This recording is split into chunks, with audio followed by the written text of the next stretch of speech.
கர்த்தருடைய பரிசுத்த நாமத்துக்கு மகிமை உண்டாவதாக. நான் இன்றைக்கி ஒரு சாட்சி தான் சொல்ல போகிறேன். நான் ஏற்கனவே உங்களுக்கு சொல்லியிருக்கேன், என்னுடைய உடம்பு ஒரு டெமோ பீஸ் தான். ஆண்டவர் எப்படி உடம்பை பாதுகாக்கிறார், எப்படி வழி நடத்துகிறார், எப்படி குணப்படுத்துகிறார் அப்படிங்கிற ஒரு சில விஷயங்கள் நான் சொல்லிட்டு வரேன். மற்றவங்களும் சாட்சிகள் போடுறாங்க. நம்ம ஊழியத்தை ஆண்டவர் நடத்தி கொண்டு வருகிறார். போன வாரம் என்னாச்சு, எனக்கு அந்த டோர் பார்த்திங்கன்னா அது ஓப்பன் பண்ணும்பொழுது என்னாச்சு, என்னுடைய முட்டியில் போயிட்டு ரொம்ப ஸ்ட்ராங்காக என்னுடைய முட்டி, ரைட்டு முட்டி ரொம்ப ஸ்ட்ராங்காக அப்படியே ஊனிடுச்சு. அந்த டோரில் ரொம்ப ஊனிருச்சு. ஊன்னோடனே ஒரு 2 சவுண்டு வந்தது, பட்டு பட்டுன்னு ஒரு 2 சவுண்டு வந்தது.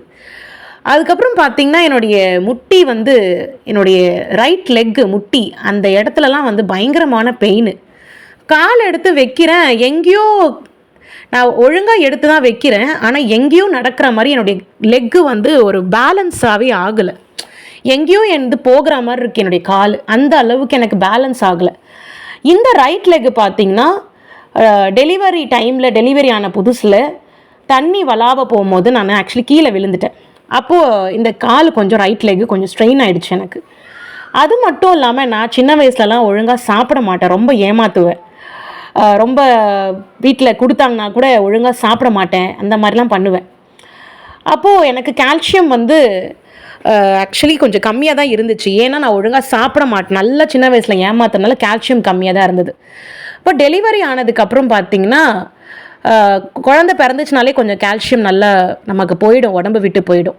இப்போ அந்த மாதிரி சமயத்தில் எனக்கு தண்ணி வளாவ போகும்போது விழுந்ததுனால அந்த ரைட் லெக்கு ரொம்ப ஸ்ட்ரெயின் ஆகிட்டு அந்த மாதிரி இருந்தது.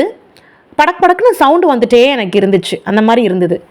அப்புறம் ஒரு கட்டத்தில் பார்த்திங்கன்னா சின்ன குழந்தை, பிறந்த குழந்தை, என்னுடைய ஃபஸ்ட்டு பாப்பா பிறந்த அப்போல்லாம் திடீர்னு ஏதாவது நம்ம மேலே ஏறணும், சேரை போட்டு ஏறணும் இறங்கணுன்னா கூட அந்த மாதிரி ரொம்ப ஸ்ட்ரெயின் ஆகிட்டு திடீர்னு ரொம்ப வலிக்க ஆரம்பிச்சிடும் எனக்கு அந்த ரைட் லெக்கு. அதே லெக்கில் தான் இப்போ எனக்கு அந்த கதவில் ஊனி எனக்கு பார்த்திங்கன்னா ரொம்ப ஒரு ப்ராப்ளத்தை கொடுத்துச்சு எனக்கு. நான் ஆக்சுவலி பார்த்திங்கன்னா ஒரு 3-4 டேஸாக நான் அப்படியே ரொம்ப கஷ்டப்பட்டு தான் நடந்தேன். இப்போ ஆண்டவர் எனக்கு ஒரு வார்த்தையை கொடுத்துருந்தார், இது சரியாயிடும் அப்படின்னு வார்த்தையை கொடுத்துட்டு இருந்தார். அதே போல் அவருடைய எனக்கு பார்த்திங்கன்னா தரிசனத்தில் என்னுடைய எலும்பு எக்ஸ்ரே மோடில் தெரியுது. 2 போன்ஸ்க்கு நடுவில் ஒரு சிகப்பு கலரில் ஒரு விஷயம் தெரியுது. அந்த மசில் இருக்கும், ரெண்டும் சேர்றதான ஒரு மசில், 2 எலும்புக்கும் நடுவில் முட்டி பகுதியில் ஒரு லிகமெண்ட், அந்த மாதிரி என்ன இடத்துல சிகப்பு கலரில் தெரியுது. சம்திங் ஏதோ ஒரு ஊனி இருக்கிறதுனால ஒரு விஷயம் நடந்திருக்கு அந்த இடத்துல. அதனால தான் நான் காலை எடுத்து வச்சா எங்கேயோ போகிற மாதிரி எனக்கு இருந்திருக்கு. சரி, ஓகே. அப்போ அந்த 2 இடத்துல எக்ஸ்ரே மோடு இருக்குது, 2 எலும்புகளும் தெரியுது, நடுவில் சிகப்பு கலர் தெரியுது, ஒரு கரம் தெரியுது. அந்த கரம் அந்த இடத்த பிடிச்சிட்டு இருக்கிற மாதிரி, அது யாருடைய கரமும் கிடையாது, ஜீசஸோடைய கை தான். நல்லா எனக்கு தெரியும், ஜீசஸோடைய கை தான். அந்த கையினுடைய தோரணை, அந்த கையினுடைய அமைப்பு நான் ஏற்கனவே பார்த்துருக்கேன், ஆண்டருடைய கை தான். சரி, ஓகே, அப்போனா நிச்சயமாக நமக்கு சரியாயிடும், ஆண்டருடைய கையை நம்ம பார்த்துட்டோமே, அப்போ நிச்சயமாக நமக்கு சரியாயிடும்னு சொல்லிட்டு நான் பார்த்திங்கன்னா திரும்ப பார்த்திங்கன்னா என்னுடைய தரிசனத்தில் என்னுடைய போனையே எக்ஸ்ரே மோடில் எனக்கு தெரிஞ்சுக்கிட்டே இருந்தது. அப்போது ஆண்டருடைய கரம், அப்புறம் அவர் ஏதோ சரி பண்ணுற ஒரு விதம், இதெல்லாம் எனக்கு அந்த தரிசனத்தில் தெரிஞ்சுக்கிட்டே இருக்குது. நான் கண் ஓப்பன் பண்ணி தான் வச்சுருப்பேன், ஆனால் என்னால் தரிசனம் பார்க்க முடியும். சரிங்களா, அப்படியே எனக்கு தெரிஞ்சிட்டே இருக்குது. சரி, ஓகே, இது கண்டிப்பாக ஆண்டவர் சரி பண்ணுவார்னு நான் விசுவாசித்தேன். அதுக்கு தகுந்த மாதிரி என்னுடைய கால் நல்லாவே குணமாக இருக்குது. சொல்லப்போனால் 2 இந்த சைடு ஒன்று, இந்த சைடு லாக் போட்டால் எப்படி இருக்கும், ரைட் சைடு லெஃப்ட் சைடு முட்டியில் லாக் போட்டால் எப்படி இருக்கும், அந்த மாதிரி ஒரு லாக் போட்டால் மாதிரி இந்த காலை விட ஒரு டைட்னஸ் கிடைக்குது இந்த காலில். நான் என்ன சொன்னேன் உங்ககிட்ட, என் கால் எடுத்து வச்சா வேற எங்கேயோ போகிற மாதிரி ஒரு உணர்வு இருக்குன்னு நான் சொன்னேன். ஆனால் இப்போது ஆண்டவர் சரி பண்ணதுக்கப்புறம் என் கால் வந்து இந்த லெஃப்ட் லெக்கை விட ரைட் லெக் வந்து நல்லா போட்டு ஏதோ ஃபிக்ஸ் பண்ணி கட்டி வச்சிருக்கிற மாதிரி இருக்குது. என் கால் நல்லா குணப்படுத்தி வச்சிருக்கிற மாதிரி இருக்குது. ஒரு டைட்னஸ் கிடைக்குது. அப்படி லூசனாக இருந்த என்னோட லெக்கு டைட்னஸ் கிடைக்குது. அந்த அளவுக்கு ஆண்டவர் ஹீல் பண்ணியிருக்கிறாரு. இப்போ கூட என்னால் தரிசனம் பார்க்க முடியுது. இந்த டெஸ்டிமோனி ஷேர் பண்ணும்போது கூட என்னுடைய லெக்கு சீராக இருக்கிறத என்னால் தரிசனத்தில் பார்க்க முடியுது. கர்த்தர் கொடாக்கொடி நன்றி. இதனுடைய ரிசல்ட் நான் சொல்லியே ஆகணும். இப்போ ஒரு கால் குணமாயிருக்குன்னா அவங்களால என்னவும் பண்ண முடியும். பார்த்தீங்கன்னா நேற்று தான் என்னுடைய குழந்தைகளுடைய ஸ்கூல்லேருந்து காம்படிஷன், என்னுடைய ஃபஸ்ட்டு பாப்பா வந்து இப்போ ஃபஸ்ட்டு பாப்பா வந்து 3rd ஸ்டாண்டர்ட் போயிருக்கு. செகண்ட் பாப்பா வந்து 1st ஸ்டாண்டர்ட் போயிருக்கு. யூகேஜிலேருந்து 1st ஸ்டாண்டர்ட் போயிருக்கு. இவங்களுக்கு வந்து பார்த்திங்கன்னா ஒரு கல்ச்சுரல் ஈவெண்ட் ஒன்று கொடுத்துருக்காங்க. அதில் வந்து ஒரு பாப்பாவுக்கு ஃபோக் டான்ஸு, ஒரு பாப்பாவுக்கு வந்து வெஸ்டர்ன் டான்ஸ் அப்படின்னு சொல்லிட்டு 2 இது வந்திருந்தது. ஸோ நான் எப்போவுமே நான் டோட்டலி ஆண்டருடைய பாடல்கள் மட்டும்தான் கேட்டுக்கிட்டு, ஆண்டருடைய பாடல்கள் மட்டும்தான் கேட்டுக்கிட்டு அப்படி இருக்கும். டிவிலாம் எதுவும் பார்க்குறதில்ல, எதுவுமே பண்ணுறதில்ல, உலகத்துக்குரிய காரியங்கள் எதுவும் இன்வால்மெண்ட் இல்லை. ஆனாலும் சரி, குழந்தைங்க அவங்க ஒரு காம்படிஷன்னு சொல்கிறாங்க, சோலோ பர்ஃபார்மன்ஸ், தனியாக ஆட போகிறது கிடையாது. அதனால சரி ஒரு சின்ன ஆல்பம் சாங் எடுத்து அவங்களுக்கு நம்ம சொல்லி கொடுக்கலாம் அப்படின்னு சொல்லி அவங்க 2 பேருக்கு நான் சொல்லி கொடுக்குற அளவுக்கு என்னுடைய கால் இம்ப்ரூவ்மெண்ட் ஆகிருக்கு. சரிங்களா? நான் டான்ஸ் சொல்லி கொடுக்குற அளவுக்கு என் கால் இம்ப்ரூவ்மெண்ட் ஆகிருக்கு. நான் வந்து அவங்களுக்கு ஸ்டெப்பு போட்டு கொடுத்தா தான் அவங்க என்னை பார்த்து கற்றுக்கிட்டு அதை செய்வாங்க. அந்த அளவுக்கு என்னுடைய கால் வந்து குணமாயிருக்கு. என்னால் படிக்கட்டி ஏறி இறங்க முடியாமல் இருந்த கால்கள் இப்போது குழந்தைங்களுக்கு டான்ஸு சொல்லி கொடுக்குற அளவுக்கு என்னுடைய கால் மாறி இருக்கு. சின்ன குழந்தைங்க, அதெல்லாம் ஆண்டவர் எனக்கு பர்மிஷன் கொடுத்துட்டாரு. சின்ன குழந்தைங்க தானே, பரவாயில்ல, ஆடிட்டோம், பரவாயில்ல, ஒன்றும் பிரச்சனை இல்லைன்னு சொல்லி பர்மிஷன் கொடுத்ததுனால சரி அந்த குழந்தைங்களுக்கு கொஞ்சம் நேற்று தான் சர்க்குலர் வந்திருக்கு, கொஞ்சம் சொல்லி கொடுப்போம், அது ஒரு போட்டியாச்சே, காம்படிஷன் ஆச்சே, அவங்க வின் பண்ணணும், ஃபஸ்ட் ப்ரைஸ் வாங்கணுங்கிற அடிப்படையில் நான் அவங்களுக்கு ஒரு சில மூமெண்ட்ஸை சொல்லி கொடுத்தேன்.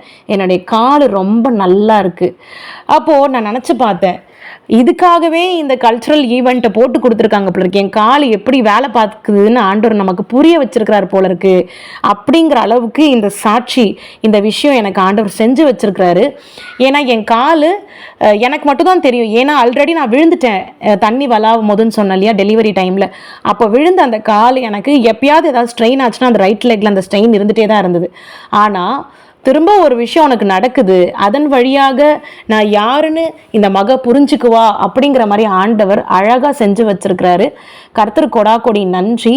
ஒரு டான்ஸ் பிள்ளைங்களுக்கு டான்ஸ் சொல்லித்தர அளவுக்கு என்னுடைய கால் இம்ப்ரூவ்மெண்ட் பண்ணியிருக்கிறாருன்னா அப்போ ஆண்டவர் எவ்வளோ பெரிய காரியத்தை செய்திருக்கிறார். அது கூட பார்த்திங்கன்னா பார்த்து சாங் செலக்ட் பண்ணுறேன். ஒரு நார்மலாக வந்து ஆல்பம்லேருந்து எடுக்கணும், ஆண்டவர் வந்து அது வேறு மாதிரி நினைக்கக்கூடாது, ஆண்டவருக்கு பிரியமாக இருக்கணும்ன்ட்டு பெர்மிஷன் கேட்டு. ஏன்னா உலகத்துக்குரிய விஷயத்தில் தான் இதெல்லாம் வருது, இந்த பாட்டில் கலந்துக்கிறது, டான்ஸில் கலந்துக்கிறதுலாம். ஸோ எப்போவுமே ஆண்டவரை பிரியப்படுத்தணுங்கிறதுக்காக வேண்டி ஆண்டவர்கிட்ட பர்மிஷன் கேட்டு, அப்போது ஆண்டவர் சின்ன குழந்தைங்க பார்ட்டிசிபேட் பண்ணிக்கிட்டோம் அப்படின்னு சொன்னதுனால நான் அவங்களுக்கு அந்த காரியத்தை சொல்லி கொடுக்குற அளவுக்கு என்னுடைய கால் இம்ப்ரூவ்மெண்ட் ஆகிருக்கு. இது ரொம்ப எனக்கு பார்த்திங்கன்னா, அன்றைக்கி கூட ஒரு டெஸ்டிமோனி போட்டேன். இப்படி போகும்போது நல்லா டபாலும் இடித்து அந்த கையை சரி பண்ணி வச்சுருந்தார். அதுபோல் நம்ம வந்து இருப்போம், ஆனால் நம்ம சுற்றி வந்து எல்லாம் செங்கல்லால் கட்டப்பட்ட பில்டிங்ஸு. ஒரு இடத்துல போகும்பொழுது திடீர்னு நம்ம கீழே விழறதுக்கான சான்சஸ் இருக்குது, எது வேணால் நடக்கும். ஆனால் ஆண்டவர் வந்து அந்த இடத்துலையும் நம்மளை பாதுகாக்கிறார். நமக்கு சாதாரணமாக அப்படி கீழே அப்படி விழுந்துட்டா கூட நமக்கு பாதிப்பு வராத மாதிரி பாதுகாக்கிறார். அந்த டோர் வந்து அந்த அளவுக்கு எனக்கு ரொம்ப ஊனி ஒரு மாதிரி படக்குன்னு சத்தம் வந்து வித்தியாசமான வலிகள்லாம் ஏற்பட்டுச்சு. ஆனால் குழந்தைகளுக்கு டான்ஸ் சொல்லித்தர அளவுக்கு என்னுடைய கால் இம்ப்ரூவ் ஆகிருக்குன்னா எந்த அளவுக்கு என்னுடைய கால்களை குணப்படுத்தி இருக்கிறார் கர்த்தராகிய இயேசு கிறிஸ்து மட்டும் பாருங்கள். அப்போது அந்த எக்ஸ்ரே மோடில் கையை இப்படி வச்சது எல்லாமே ஆண்டவர் செய்தது தான், அவர் தான் வச்சிருக்கிறாரு. அப்போ அவர் ஒரு இடத்துல கையை வச்சுட்டாருன்னா அந்த இடம் குணமாகாமல் இருக்குமா? கண்டிப்பாக குணமாகும். அதுக்கான சிறந்த உதாரணம் தான் இந்த சாட்சி. ஜீவனுள்ள தேவன் எங்களோடு கூட இருக்கிறார். ஜீவனுள்ள தேவன் வாசம் பண்ணி கொண்டிருக்கிறார். ஜீவனுள்ள தேவனால் முடியாதது எதுவுமே இல்லை என்று சொல்லி அனுதினம் நிரூபித்து கொண்டு இருக்கிறார் தேவனாகிய கர்த்தர். நான் கர்த்தர் கொடாக்கொடி நன்றிகளை ஏறெடுக்கிறேன். என்னுடைய பிள்ளைகள் நான் ஆக்சுவலி பார்த்திங்கன்னா ஒரு சில வேலைகளே செய்ய முடியல. அந்த கால் அப்படி ஒரு மாதிரி டிஃப்ரெண்ட்டாக எனக்கு மூமெண்ட் நடக்க முடியாத ப்ராப்ளம் இருந்தது. என் குழந்தைகளுக்கு சாதாரணமாக செய்ய வேண்டிய வேலைகளே என்னால் கொஞ்சம் செய்ய முடியாத மாதிரி இருந்தது. ஆனால் இந்த நிமிஷம் இப்போ கூட என் குழந்தைகளுக்கு ப்ராக்டிஸ் பண்ண வச்சுட்டு தான் நான் வந்தேன். சரி, சாட்சி போடணும், நமக்கு இந்த அளவுக்கு இம்ப்ரூவ் பண்ணி அழகாக மாற்றிருக்கிறாரே, நம்ம சாட்சி சொல்லியே ஆகணும்னு சொல்லி நான் இப்போ இந்த சாட்சியை ரெக்கார்ட் பண்ணி கொண்டிருக்கிறேன். கர்த்தர் கொடாக்கொடி நன்றி. கர்த்தர் இந்த சாட்சியை ஆசிர்வதிப்பார். ஹல்லேலூயா.